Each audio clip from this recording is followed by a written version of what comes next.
The wind clawed across the wide Montana plains with a voice that seemed half lament, half warning, and the first cruel bite of snow pressed against Eleanor Hayes's cheeks until they burned.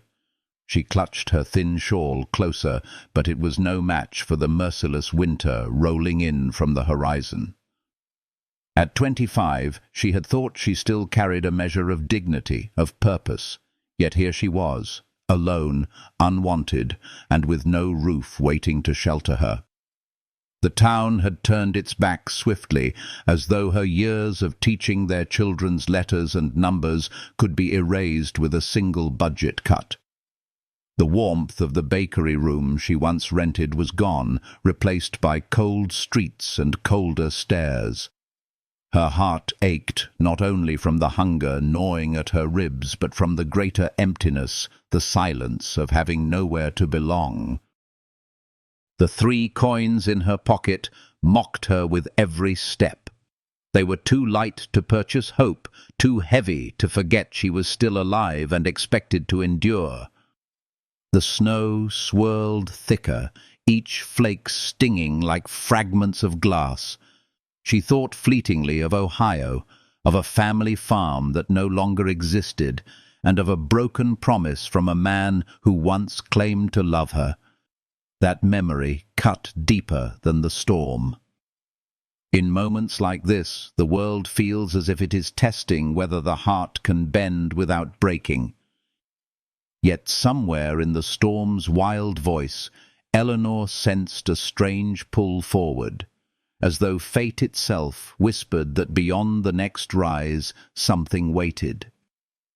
Her boots sank into the whitening ground, the cold nipping at her toes, but she walked on because to stop would be surrender. Ahead, iron gates rose out of the blur of white, stark and proud against the storm. She knew the name even before her eyes fully traced the letters wrought into the metal. Caldwell. The largest ranch for miles, the stronghold of a man whispered about with both respect and pity. Her breath caught. Thomas Caldwell, a widower, a father, a man spoken of in the same tones as the mountains themselves. Steady, immovable, impossible to reach. She had seen him once in town, hat tipping politely, his eyes as pale and distant as winter sky. They said his wife had died giving him sons, and he had lived since then in quiet solitude, managing land so vast it might as well have been its own kingdom. And here she was, a lone schoolteacher turned beggar, standing before his gates as though they might open into some other destiny. It was not logic that guided her feet, but something beyond, a small healing whisper of survival urging her not to die nameless beneath a cottonwood tree. She walked the drive, each crunch of snow underfoot, erasing her past step by step. The house emerged, warm light glowing from windows, smoke curling into the storm as if promising a hearth untouched by despair. Her chest tightened at the sight. It looked like everything she had lost, and everything she had never been allowed to dream of having. When the door swung open, it was not merely a man framed in timber, but the embodiment of refuge. Thomas Caldwell filled the threshold, tall, broad, unshaken by the storm that battered the world outside. His voice reached her easily, steady as the earth itself. "You lost, miss." The words seemed ordinary, but to Eleanor they carried the weight of salvation. She stood trembling, her carpet-bag heavy in her hand, snow collecting in her hair, and all she could think was that somehow, some way, her story had not ended at the roadside after all. There is a beauty in such moments, a healing warmth hidden within the cruelest cold. the reminder that even when life strips you bare, light can appear where you least expect it. And as Eleanor stepped across the threshold into a house larger than all her dreams, she carried not only the sting of loss, but the fragile spark of possibility. Perhaps destiny was not finished with her. Perhaps storms came not only to destroy, but to lead us toward firesides we were meant to find. If this story touches your heart, if it soothes you with the gentle reminder that even in life's darkest winters there can be warmth waiting, then I invite you to share your thoughts. Leave a like, a comment, or subscribe so you may walk with me through each turn of this journey. Your presence, your energy, is what keeps these tales alive, like embers glowing against the cold. Together, let us continue forward into the next chapter, where choices will shape not only survival, but the tender beginnings of something far greater. The storm did not relent that night, but inside the ranch house the air was thick with warmth, the scent of coffee and wood smoke clinging to every corner as if the house itself had decided to shelter her. Eleanor stood near the hearth, her fingers thawing slowly around a tin cup, the steam kissing her cheeks with comfort she had not felt in weeks. The fire crackled, sparks rising like tiny prayers, and she thought how strange it was that life could turn so abruptly from cold despair to gentle reprieve, all within the span of an evening. Healing had a way of arriving in small, unexpected doses, and in this moment it came in the form of a quiet man with winter-blue eyes watching her from across the room. Thomas Caldwell's presence was both steady and unnerving. He was not a man of wasted words. Every movement, every glance carried the weight of practicality. Yet when he asked if she had somewhere to be, something inside her had trembled, not because she feared judgment, but because she feared the truth. She had nowhere. Nowhere but here, in this vast house built of logs and silence, where the only signs of a woman's touch had long since faded.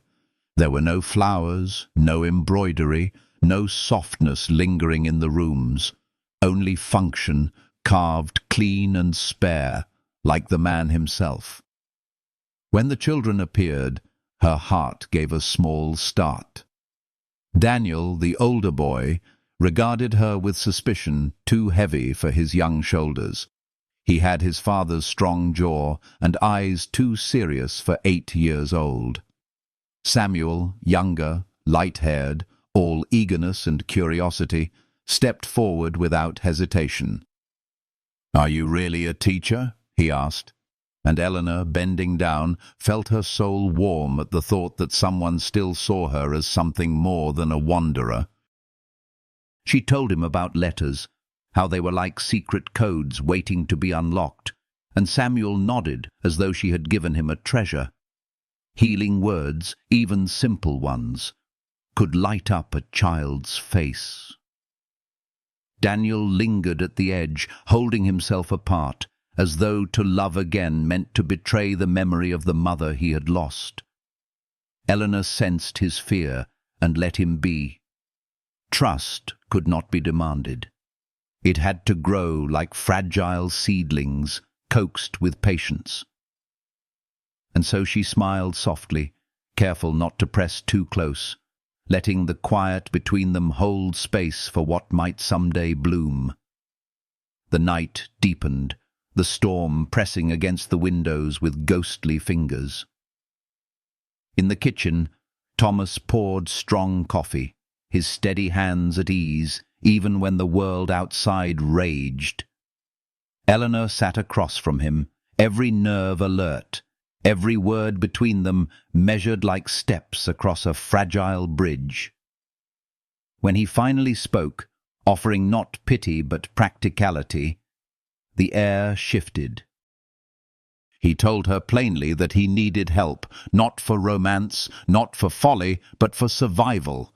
The boys needed a mother, The house needed tending, and winter was merciless on a man alone. Eleanor's breath caught.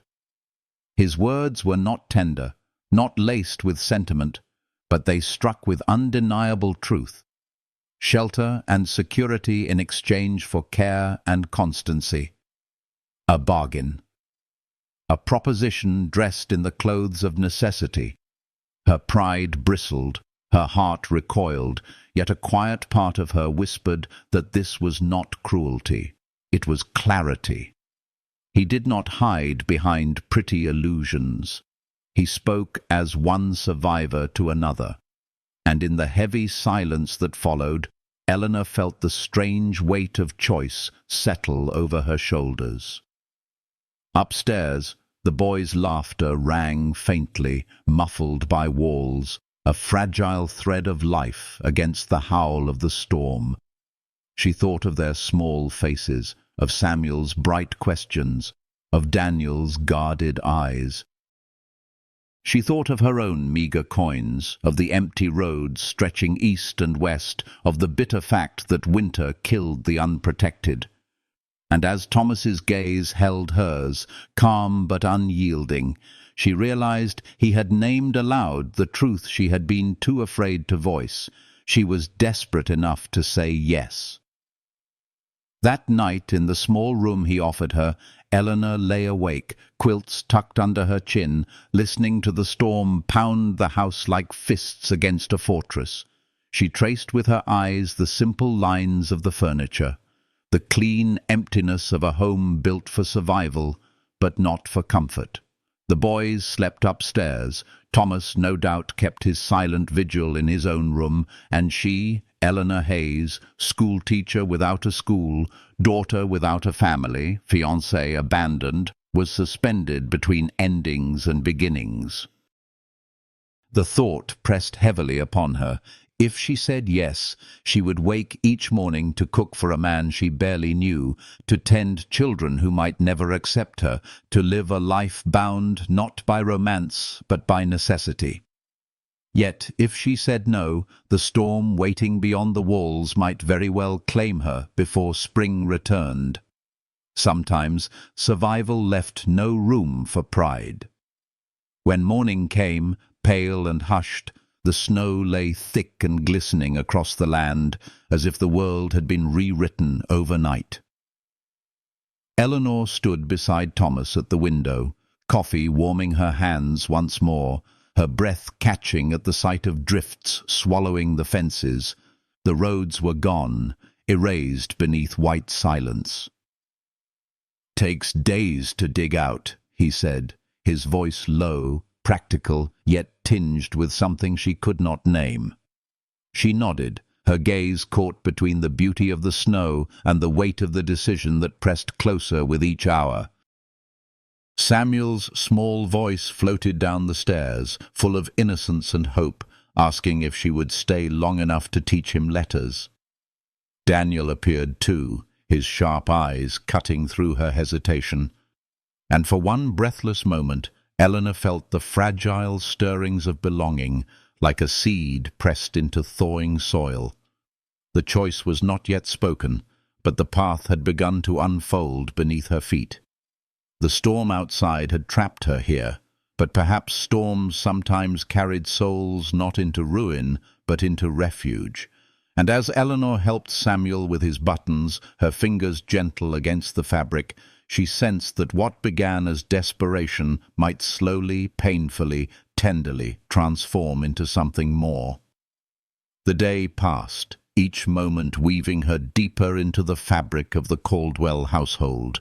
She combed tangled hair, listened to small voices, set cups upon the table beside Thomas without needing to be asked.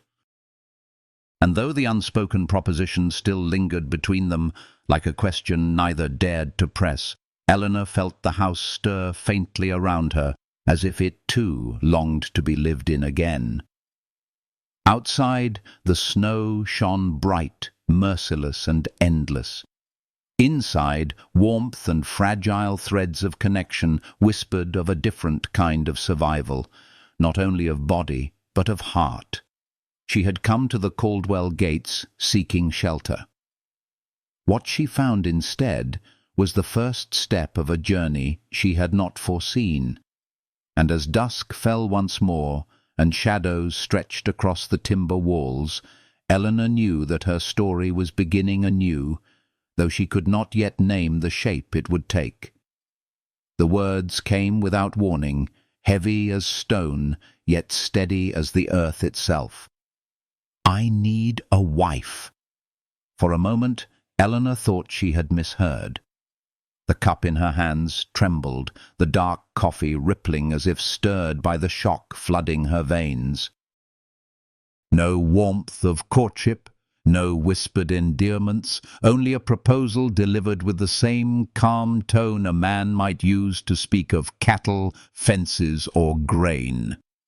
Yet it pierced her more deeply than any declaration of passion, for behind its plainness was a truth she could neither deny nor escape. Her heart pounded as she raised her eyes to him. Thomas Caldwell stood like an immovable mountain, broad-shouldered, his gaze unwavering, his voice low but resolute. He did not speak of love or longing, but of necessity, of partnership forged not in romance, but in survival. Someone to keep house, someone to guide the boys, hot food, clean clothes, winter's coming, and I can't do it alone.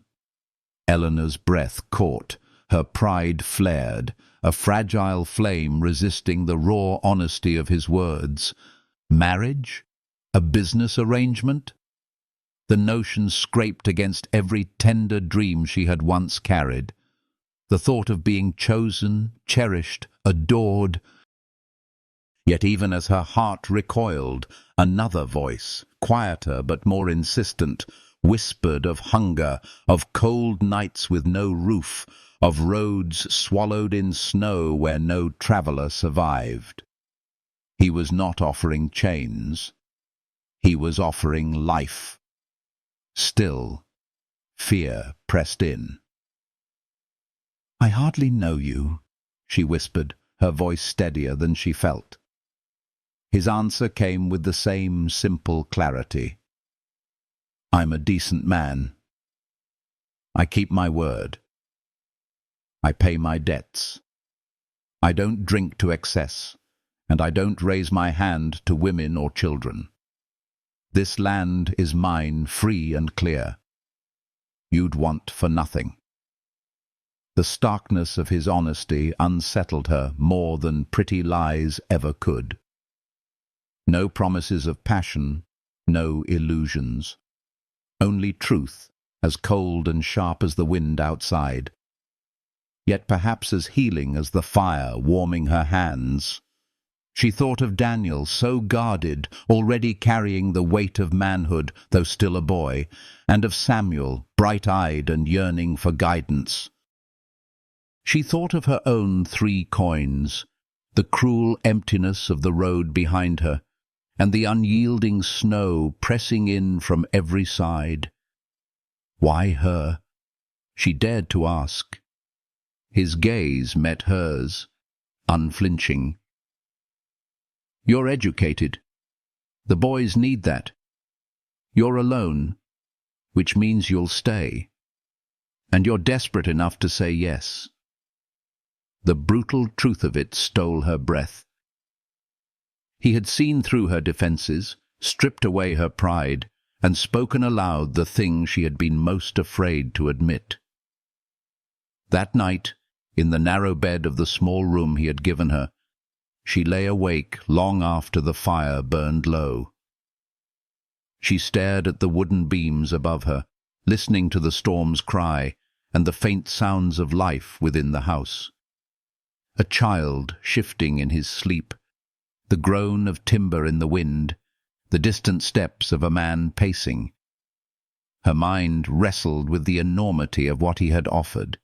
To be wife in name, mother by necessity, partner by duty. Could she bear it? Could she live in a house where love had been buried and survive on respect and shelter alone? Yet when dawn broke, spilling pale light across the snow-drowned world, the truth loomed plain. There was no road left behind her, only forward. The storm had trapped her in this house, yes, but perhaps it had also carried her to the threshold of something unexpected. At breakfast the boys leaned close, Samuel with bright questions about letters, Daniel watching with his quiet suspicion. Thomas poured coffee, his eyes steady on her, waiting for her to choose. And as Eleanor helped Samuel with his buttons and smoothed Daniel's untamed hair, she felt a strange stirring, not of romance, not yet, but of belonging. The choice was not spoken aloud that morning, but it had begun to root itself within her heart. To stay meant survival, to accept meant sacrifice. Yet somewhere deep within she felt the faintest healing warmth, the possibility that even arrangements born of necessity might bloom into something gentler, something that could weather storms. And as Thomas's gaze lingered on her across the table, unsoftened yet respectful, she sensed that her answer, whatever it would be, had already begun to take shape. If these words bring even a spark of warmth to your heart, if they remind you that life's harshest winters can still carry us to doors of unexpected refuge, then let this moment rest with you. Leave a like, a comment, or subscribe, so together we may walk further into this unfolding journey, a story not only of survival, but of love, slowly kindled in the quietest of places. Healing comes in such small, tender ways, and perhaps you too will feel it as the path stretches on. The preacher's words stumbled out like reluctant stones. "This is highly irregular." But Eleanor hardly heard them. Her pulse thundered in her ears as she stood in her navy wool dress, freshly pressed, collar stitched from an old petticoat, her hands clasped so tightly she feared her knuckles might splinter. The parlour smelled faintly of lamp oil and pine, a scent both grounding and suffocating, as if the walls themselves bore witness to the impossible moment unfolding within them. Thomas Caldwell stood beside her, still and immovable as the mountains, his voice calm and unwavering when he answered the minister. "It will be legal and binding. The reasons are ours alone." There was no trace of romance in his tone, but neither was there shame. It was a vow of practicality, a contract spoken into existence with the weight of truth rather than illusion. And yet, in that stillness, Eleanor felt her life tilt, as though each word was a stone thrown into a river, altering its course forever. The boys hovered at the edge of the room, Samuel's eyes wide with wonder, Daniel's guarded stare sharp as glass. Samuel whispered excitedly to himself, already calling her Mama under his breath, while Daniel's silence cut deeper than any protest. Eleanor's throat tightened, but when the preacher bade her speak the vows, her voice came steady, though the words themselves felt foreign. Honor, cherish, wife. They clung to her tongue like unfamiliar cloth, ill-fitting, yet binding all the same. When Thomas's roughened hand closed around hers, the warmth of his skin startled her. His grip was firm, not tender, yet it held an honesty that shook her more than any caress could have. At the preacher's expectant pause, Thomas bent, his lips brushing hers in a kiss that was neither lingering nor passionate. It was brief, almost austere, a seal upon their agreement, nothing more. And yet the faintest tremor passed through her, as if the house itself had shifted its foundation. "Mrs. Caldwell," Mrs. Murphy said brightly, her practical eyes soft with approval, "welcome to the family." The name struck Eleanor like a bell. Mrs. Caldwell, It rang through her bones, rattling loose the remnants of Eleanor Hayes, schoolteacher, discarded fiancé, wandering soul. She was no longer merely a woman in search of shelter. She had been bound into something larger, heavier, permanent. Samuel darted forward, his arms flung tight around her waist. "Are you really our mamma now?"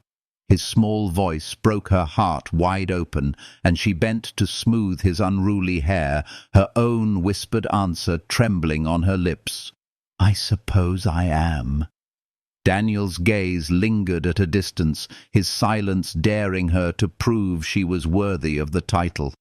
She met his stare with as much steadiness as she could muster, silently promising she would not falter.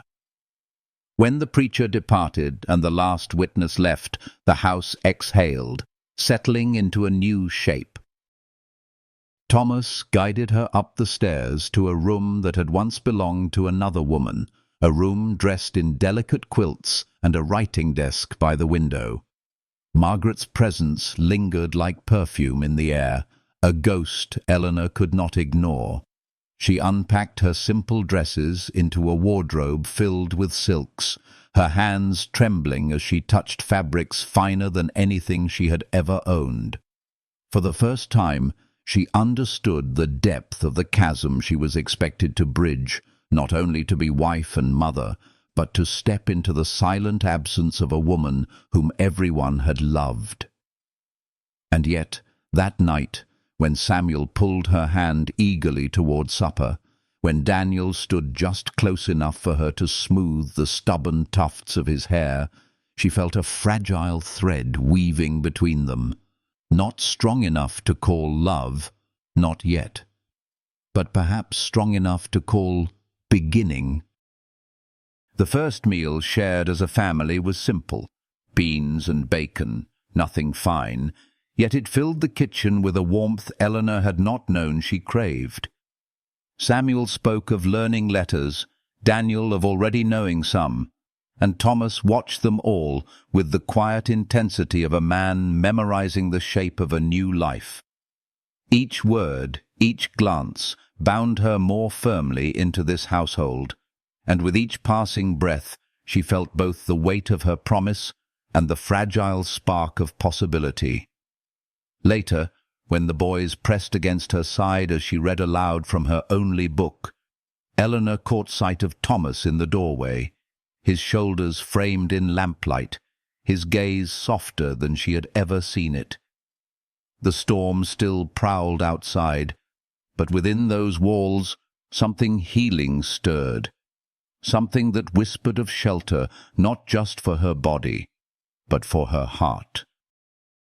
If these tender beginnings touch you, if you feel the quiet ache of hope in a house once empty, I invite you to let this story accompany you further.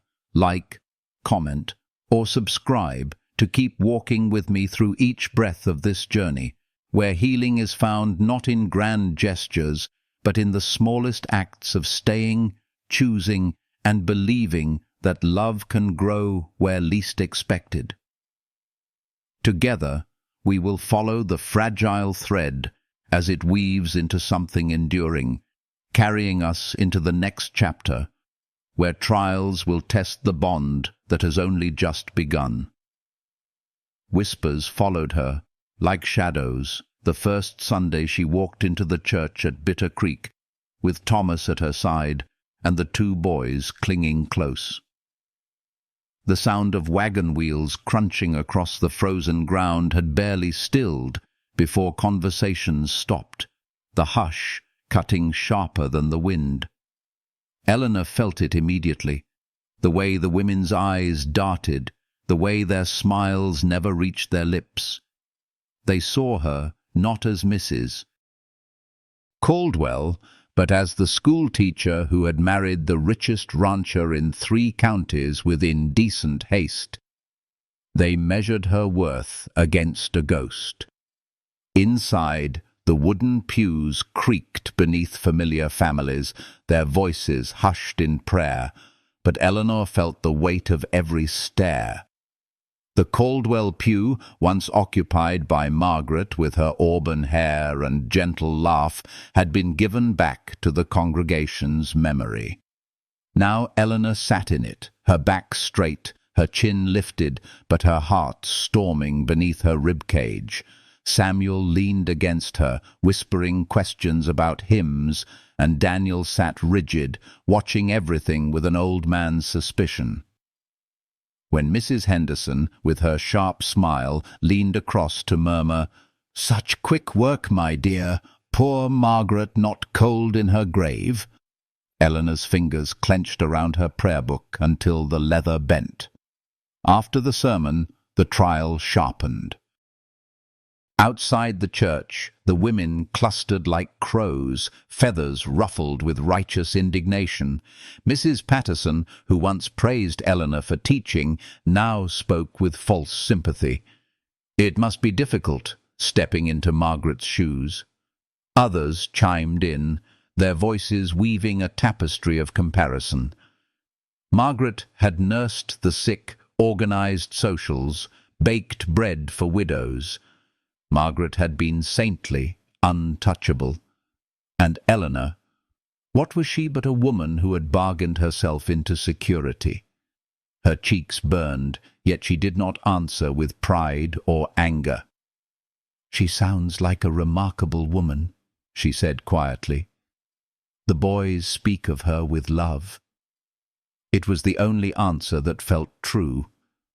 Still, the challenge remained sharp in every narrowed gaze. Prove yourself worthy of a place you had no right to claim. Before she could falter, a small hand slipped into hers. Samuel's voice rang out, fearless and bright. "She's not a stranger. She's our mamma now. She teaches us letters and knows sailor knots." The circle of women blinked, startled by his loyalty, and when Daniel, reluctant but resolute, added, "She makes Papa smile. Real smiles, not just polite ones," the air shifted. The honesty of children pierced deeper than gossip ever could. Then came the sting that turned the crowd silent. Billy Henderson, echoing words no child should carry, sneered, "She only married for money. She doesn't care about you." Daniel's fist clenched, his voice cracking with fury as he shouted back, "That's a lie!" Tears stung Eleanor's eyes, even as her breath caught. But before she could speak, Thomas's hand landed firmly on his son's shoulder. His voice was quiet, steady, but strong enough for every ear in the yard. "You owe my wife an apology." His gaze cut like steel through Mrs. Henderson herself, reminding every whispering mouth that this woman, his wife, stood under his protection. The silence that followed was heavier than judgment. Eleanor felt her breath tremble, but warmth unfurled within her chest. For the first time, she had not stood alone. Her husband's defense, the children's open loyalty, these were not tokens of convenience. They were the fragile beginnings of something real. That evening, the boys clung to her side as she read them stories, their trust no longer hesitant but steady, and when Thomas dried the supper dishes beside her, he asked softly, almost wonderingly, "Do I really smile more now?" The question lingered in the lamplight, and though her cheeks flushed, Eleanor knew the answer had already been spoken by their children.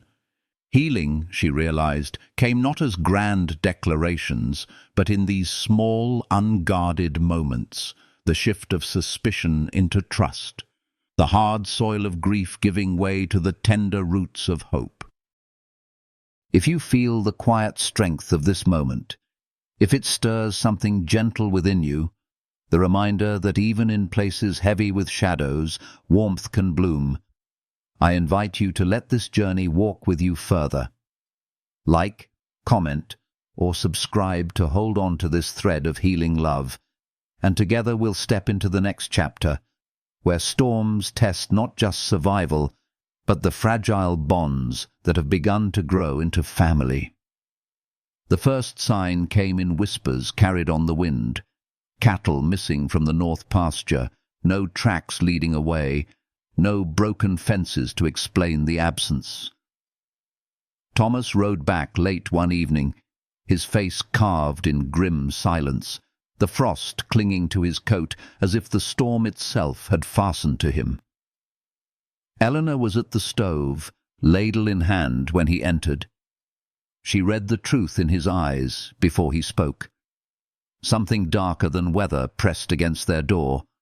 At first, she thought it was simple misfortune. Wolves, perhaps. But the following morning, more animals were gone, and by dusk, one of the bulls lay dead in the snow, its life taken not by hunger, but by cruelty. Daniel's small voice trembled as he asked, "Why would someone do that?" Thomas's answer came steady, but Eleanor felt the anger he kept behind his tone. To send a message. And in that message she heard the shadow of war creeping toward their household. Nights grew tense, every sound outside the window pulling Eleanor from her sleep. She moved through the house quietly, preparing what she could. Blankets stored in the root cellar, jars of food set aside, a lantern kept ready. Her heart ached at the thought of the boy's innocence entangled in such threats, but she carried herself calmly, offering them the healing of steadiness when fear pressed close. Samuel clung to her stories at night. Daniel asked sharper questions, and Eleanor's hands became the bridge between their worry and their father's silence. The violence reached their door with blood. Jake Morrison, Thomas's most trusted hand, staggered into the yard one grey afternoon, his shirt soaked red, Miguel half carrying him. Eleanor's world narrowed to the wound, the heat of blood against her palms, the memory of her mother's careful lessons in tending injuries. She worked quickly, hands steady though her heart pounded, cleaning, bandaging, whispering reassurance until Jake's breathing steadied. When Thomas entered and saw her bent over the wounded man, he froze for a heartbeat, then met her eyes with something fierce, something that was not just gratitude, but recognition. She was no longer simply filling a role in his house. She was standing beside him in the storm. That night, after the boys had been tucked safe and the bunkhouse guarded, Thomas sat at the table with her, the lamplight casting his face in sharp planes. "If trouble comes here," he said, voice low, "you take the boys and hide." Eleanor shook her head gently, laying her hands flat upon the table. "I can shoot. I can tend wounds. I will not hide while my family stands in danger." Her words startled even her, but once spoken, they could not be taken back. Family. The truth of it ached inside her chest. Thomas's gaze lingered, his silence heavier than any argument. At last he nodded, a solemn acceptance passing between them. They were no longer man and woman, bound by necessity. They were partners, standing at the edge of battle. The attack came on a night when the moon rode high, pale and merciless. Gunfire split the silence. Shouts rang across the yard, and Eleanor woke with her heart already pounding. She gathered the boys quickly, Samuel crying, Daniel rigid with fear he tried to hide. Down into the cellar she led them, turning survival into a game, whispering soft words of courage. She kissed their foreheads, promised she would return, then rose to face the darkness breaking through their door. 2 men forced their way inside, boots heavy on the floorboards. Eleanor stood at the end of the hall, Thomas's shotgun braced against her shoulder. The world slowed, her breath steady as she remembered her father's lessons. When one man stepped forward with mockery on his lips, she pulled the trigger. The thunder roared, the man fell, and silence followed for the briefest beat before chaos returned. She reloaded without trembling, her voice even as she warned the second intruder. In his hesitation, Thomas appeared, his weapon drawn, his presence as sure as stone. Together, they drove the threat back, the night reclaiming its stillness only after blood had touched the floor. When it was over, Eleanor's knees shook, but she did not collapse. Thomas stepped close, gently taking the shotgun from her trembling hands, his voice soft in a way she had never heard before. "You could have hidden with them." She met his gaze, her answer simple. "They're my children too." The quiet after was almost unbearable. The wounded rustlers groaned outside where the ranch hands bound them. The snow gleamed cold through broken windows, and the boys waited hidden in the cellar. But between Eleanor and Thomas, something unspoken shifted.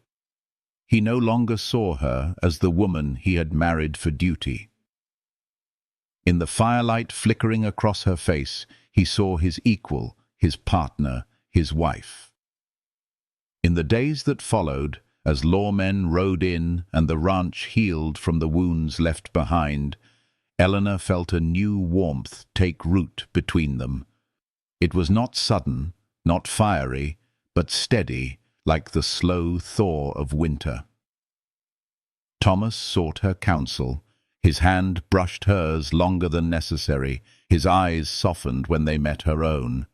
The boys clung to her more openly, Daniel's suspicion easing into reluctant trust, Samuel's joy spilling over in laughter that filled the house. Healing came not only to wounds of flesh, but to the hollows of the heart, and so the house that had once felt empty began to breathe again. Eleanor walked its halls no longer as a stranger, but as someone who belonged. The storm outside could rage, but within warmth held steady, and the fragile promise of love began to unfurl.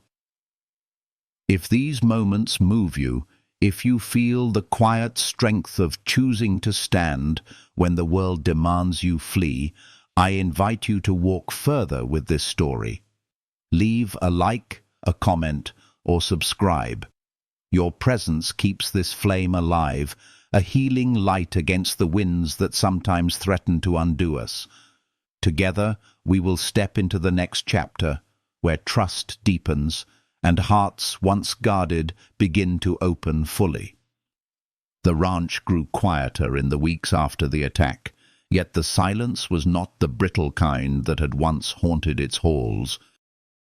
It was steadier, warmer, filled with small voices reciting letters at the kitchen table, with laughter tumbling from the loft, with the subtle rhythm of two people learning how to move in unison.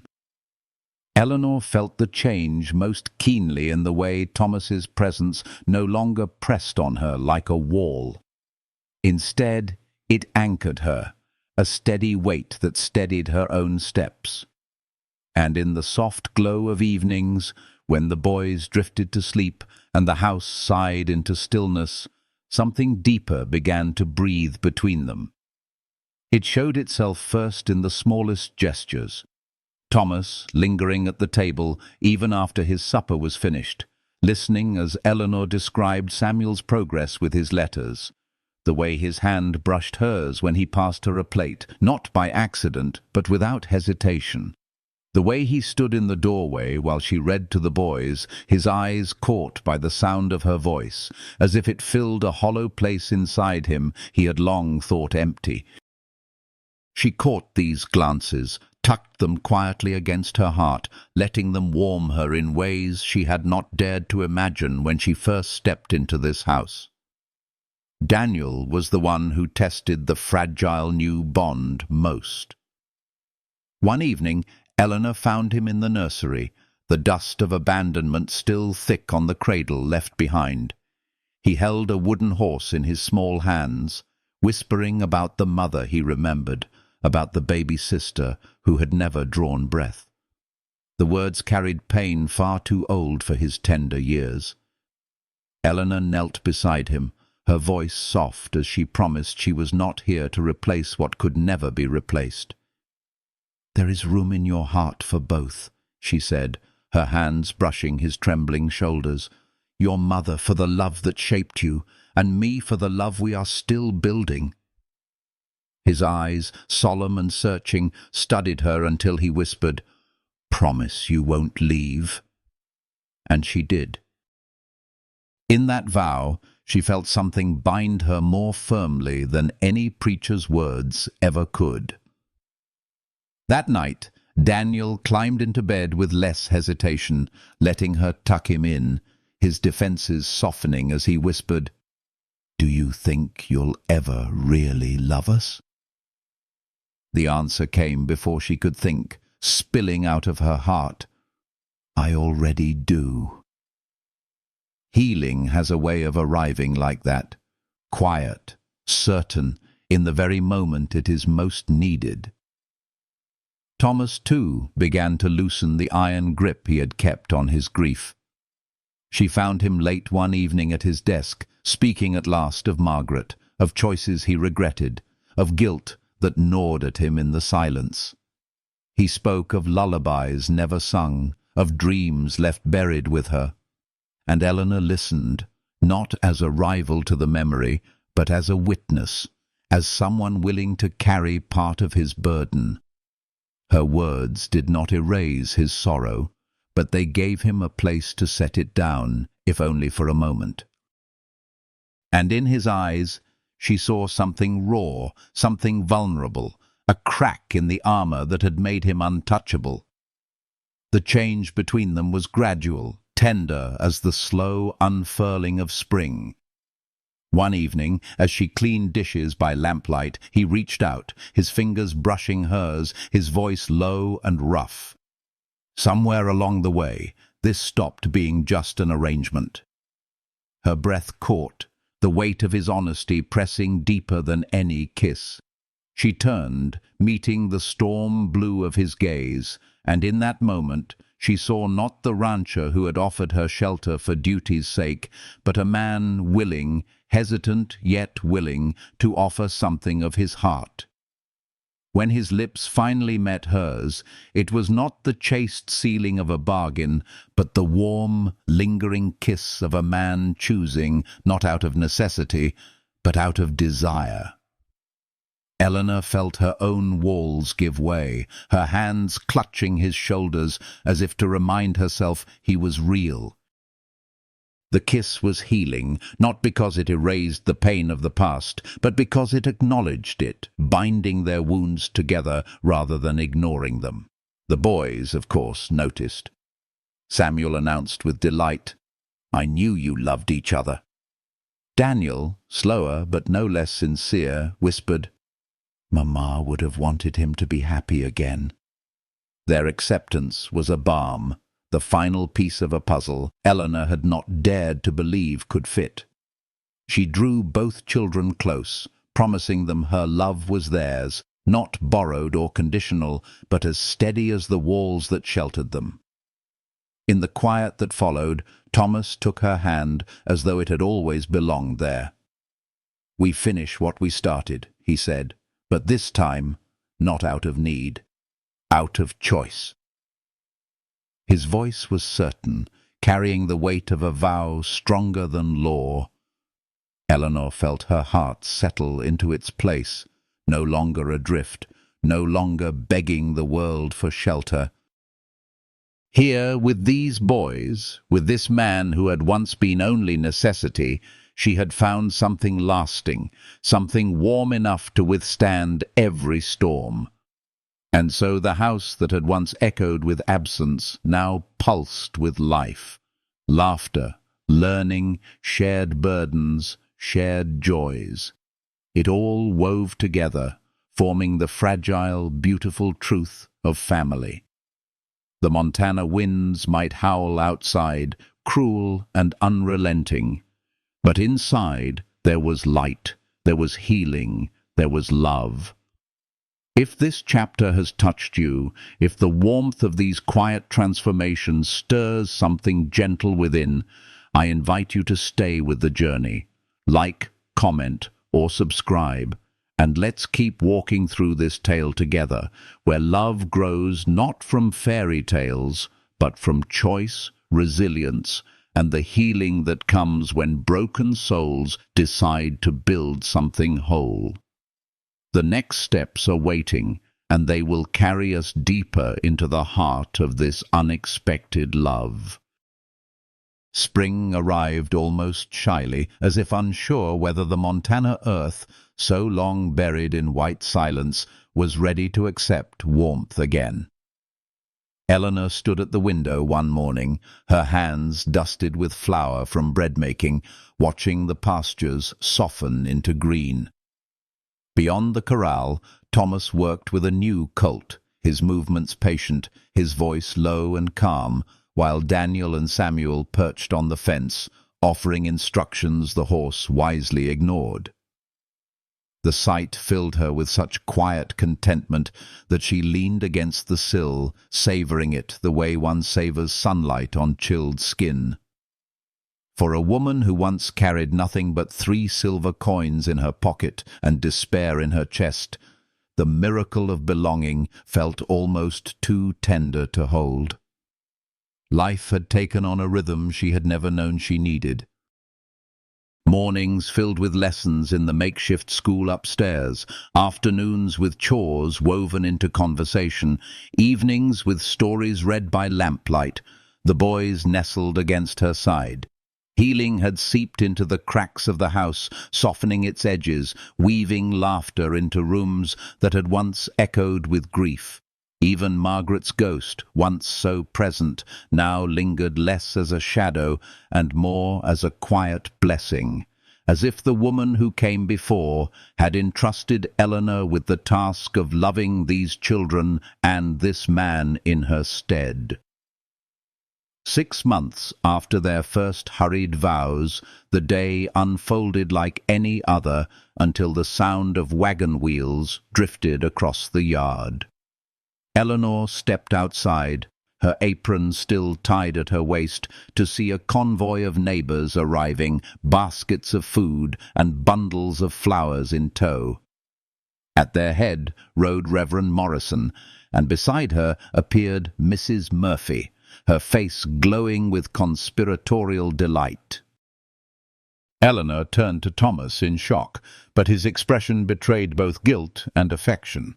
"You said once our first wedding was a transaction," he murmured. "I thought we might do it properly this time." Her breath caught, and tears rose unbidden as she looked at the crowd spilling into the yard. Tables were laid with food, lanterns strung between trees, wildflowers arranged in jars. It was not a lavish celebration, but it was alive, brimming with the warmth of a community that had once doubted her and now gathered to honor her place within it. Thomas stood waiting beneath the old oak tree, his suit pressed, his eyes fixed upon her, not with distance, but with certainty. This time, when Eleanor walked toward him, her steps were not driven by survival, but by choice. She wore the same navy dress, now adorned with lace gifted by a neighbor, but everything about her was changed. She carried not fear, but peace. She was not the desperate woman at the Caldwell gates. She was a wife, a mother, a partner, and she was loved. The vows they spoke that day held no trace of business. Thomas's voice broke with emotion as he promised to choose her every day, to cherish the laughter she had brought back to his home, to honor the strength she had shown when storms rose against them. And Eleanor, her hand trembling in his, promised not only to stand by him, but to keep nurturing the fragile, beautiful family they had built together, to guard its flame against any wind. When the Reverend pronounced them husband and wife, Thomas kissed her not with restraint, but with devotion, and cheers rose from the gathered crowd. The boys darted forward, Samuel hugging her waist, Daniel smiling with a pride that no longer carried hesitation. "You're really Mama now," Samuel declared, and Daniel added softly, "Papa smiles different because of you." Their words stitched themselves into her heart, threads of healing that would never unravel. The celebration lingered into twilight, lanterns glowing, fiddles playing, neighbors dancing on the grass. Eleanor found herself swept into the reel, her laughter mingling with Thomas's, the boys darting between them like sparks of joy. At last, as the sun bled gold and rose across the sky, she and Thomas stood together on the porch, watching their guests scatter back toward town. He drew her close, his arm firm around her shoulders. "Every difficult step brought us here," he whispered, "and I would not change a thing. Neither would she. For the storms had carved her path, stripping away pride and fear until only truth remained. That love, when it comes, does not always roar with grand gestures, but grows steadily, quietly, through choice, trust, and shared burdens." And as night settled over the ranch, Eleanor Caldwell knew she had found not just shelter, but home. If this journey has warmed your heart, if you felt the healing in these pages, the way love can rise from ashes and storms, then I invite you to linger with me. Leave a like, share your thoughts in a comment, or subscribe so we may keep walking together through stories of resilience and tenderness. Your presence is a light that keeps these tales alive, and with you beside me, we will carry this warmth into every new chapter waiting to be told.